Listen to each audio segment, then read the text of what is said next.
আমি লাইভ দেবো, কেমনি দেবো আসেন না, লাইভ করে রাখছি।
আসসালামু আলাইকুম। আমি এই মুহূর্তে আছি ঢাকার মোহাম্মদপুরের যে টাউন হল যে মার্কেট রয়েছে ঠিক সেখানে, এবং সেটির সামনে থেকে আপনাদেরকে সরাসরি সংযুক্ত করেছি, যেখানে আসলে আজকে জাতীয় সংসদ ভবনে, যেখানে ঢাকা 1 আসনের সংসদ সদস্য যিনি কিনা আসলে মাওলানা মামুনুল হকের যে ব্যক্তিগত জীবন সম্পর্কে যে কটূক্তি করেছিলেন সেটির প্রতিবাদে যেখানে আসলে ইনস্ট্যান্টলি যে দেখতে পাচ্ছেন যে বিক্ষোভ মিছিল আয়োজন করা হয়েছে, যেখানে আসলে মোহাম্মদপুরের যে সকল জনসাধারণরা আছেন এবং সাধারণ মানুষ এবং তার যে ভক্ত সমর্থক বৃন্দ তারা আসলে যেখানে যে বিক্ষোভ মিছিল করছেন, এবং সেটি আসলে পুরো যে মোহাম্মদপুরের একদম যে বাসস্ট্যান্ড যে স্থান ছিল ঠিক সেখান থেকে প্রদক্ষিণ করে সেটি ক্রমান্বয়ে আসলে সামনের দিকে এগোচ্ছে, এবং ঠিক সেটির সামনে থেকে আমি আপনাদেরকে সরাসরি দেখানোর চেষ্টা করছি প্রিয় দর্শক, ঠিক যেমনটি আপনাদেরকে আমি দেখাচ্ছি।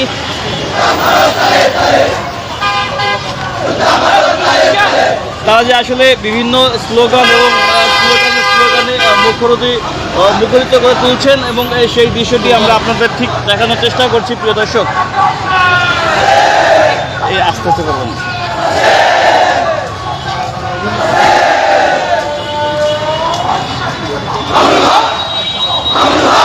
দেখতে পাচ্ছেন যে ঢাকা 13 যে সাধারণ ভোটার এবং তার যে ভক্ত সমর্থকবৃন্দ ছিল, তারা যে বিভিন্ন যে স্লোগানে যে রাজপথ কম্পিত করে তুলছেন, তাকে আসলে যে ধরনের যে কটূক্তি করেছে সেটির প্রতিবাদে এবং সেই দৃশ্যটি থেকে আমরা আপনাদেরকে দেখানোর চেষ্টা করছি, যেটি এখানে কিছুক্ষণ আগেই শুরু হয়েছিল এবং সেই দৃশ্যটা আপনাদেরকে দেখাচ্ছি প্রিয় দর্শক।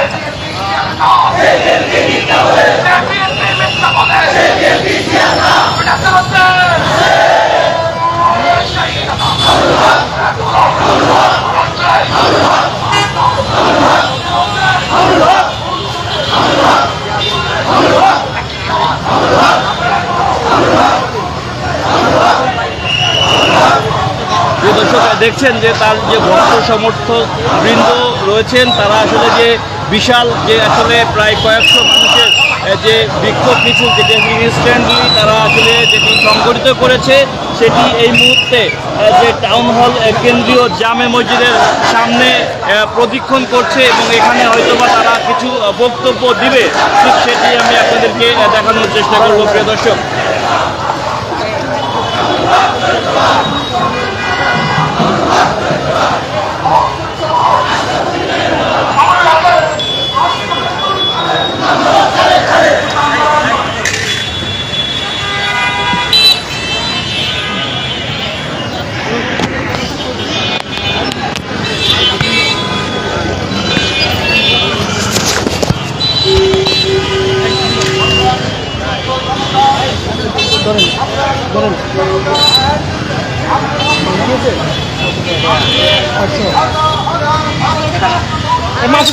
মাহফুজ ভাই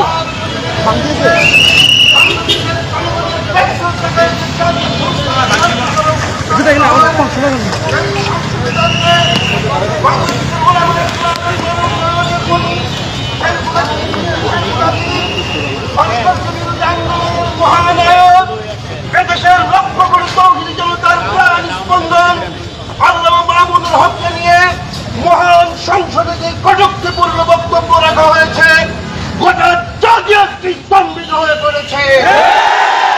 অত্যন্ত দুঃখের সাথে দুর্ভাগ্যজনক এই পরিস্থিতি অবলম্বন করে চলছি। বিগত স্বৈরাচার যে ভাষায় কথা বলেছিল, আজকে জনগণের ম্যান্ডেট নিয়ে সংসদ পরিচালনার দাবিদার সরকারের কতিপয় সংসদ সদস্য একই ভাষায় একই কায়দায় তার কথা বলে চলেছে। তাওহীদি জনতার বক্তব্য পরিষ্কার, যদি স্বৈরাচারের পদাঙ্ককে অনুসরণ করে তাদেরকেও স্বৈরাচারের পতন তাদের জন্য অবিক্ষমান ইনশাআল্লাহ। আমি তাওহীদি জনতা আজকের এই বিক্ষোভ সমাবেশে এই পর্যায়ে বক্তব্য রাখবেন বাংলাদেশ খেলাফত মজলিস মোহাম্মদপুর থানার সংগ্রামী সভাপতি জনাব মৌলানা নুরুজ্জামান। আসসালামু আলাইকুম ওয়া রাহমাতুল্লাহি ওয়া বারাকাতুহু। প্রিয় বিক্ষুব্ধ জনতা, আজকে বক্তৃতা দেওয়ার কোনো সময় নেই। এখন আমাদের সময় এসেছে প্রতিবাদ করার। শান্তিপূর্ণ বাংলাদেশে আমরা শান্তি বজায় রাখতে চাই। যারাই অশান্তি বিরাজ করবে, বাংলাদেশের যে কোনো পরিস্থিতির জন্য তাদেরকে দায় গ্রহণ করতে হবে, দায় বহন করতে হবে। বাংলাদেশের পবিত্র সংসদকে যারা মিথ্যা বলে যারা নাপাক করতেছে, তাদেরকে সংসদ থেকে বিতাড়িত করতে হবে। আমাদের এক দাবি, যারা এ জাতীয় মিথ্যা প্রপাগান্ডা ছড়াচ্ছে তাদেরকে দৃষ্টান্তমূলক শাস্তির আওতায় আনতে হবে। যে কোনো কঠিন পরিস্থিতির জন্য এ সরকারকে দায় বহন করতে হবে। করে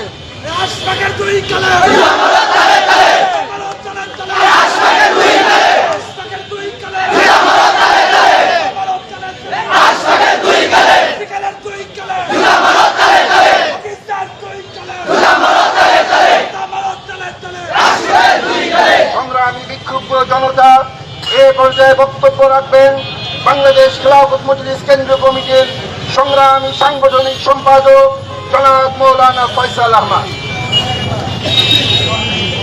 সংগ্রামী তৌহিদি জনতা, আপনারা জানেন আজকে সংসদে একটি চূড়ান্ত রায় দেওয়ার পর আদালত থেকে যখন আল্লামা মামুনুল হককে মহামান্য আদালত থেকে বেকসুর খালাস দেওয়া হয়েছে, তাকে এবং সম্মানের সাথে মামলা থেকে অব্যাহতি দেওয়া হয়েছে।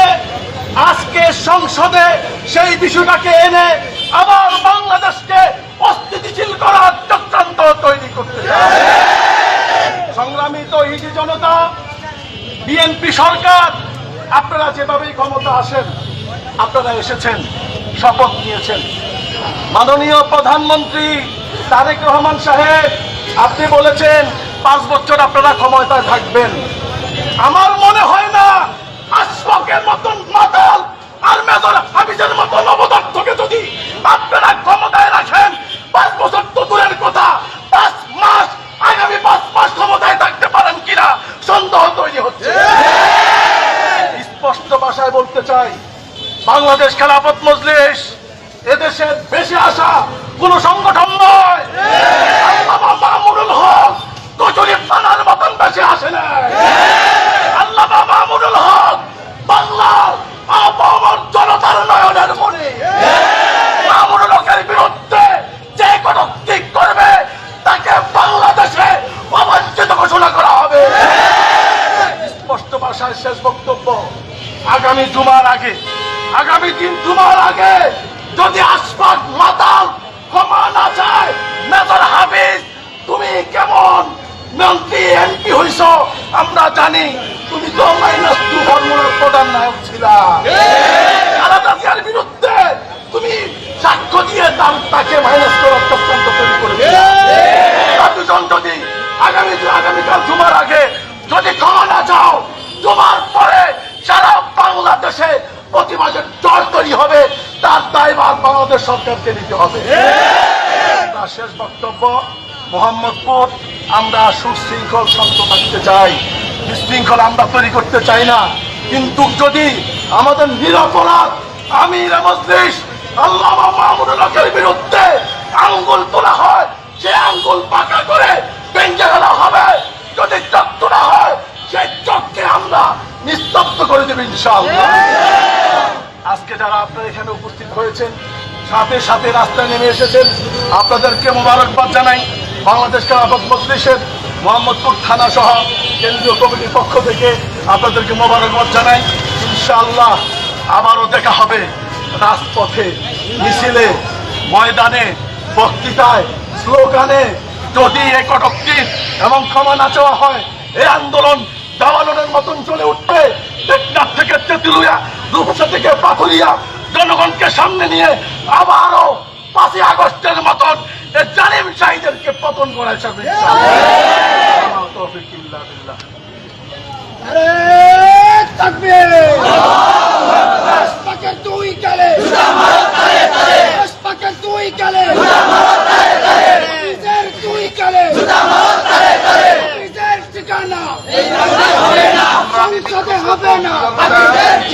বাংলাদেশ খেলাফত মজলিস মোহাম্মদপুর থানা, ঢাকা মহানগরী এবং কেন্দ্রীয় কমিটির পক্ষ থেকে সকলকে সংগ্রামী অভিনন্দন জানিয়ে আমাদের এই তাৎক্ষণিক সংক্ষিপ্ত বিক্ষোভ মিছিল এবং সমাবেশ আমরা এই পর্যায়ে সমাপ্ত ঘোষণা করছি।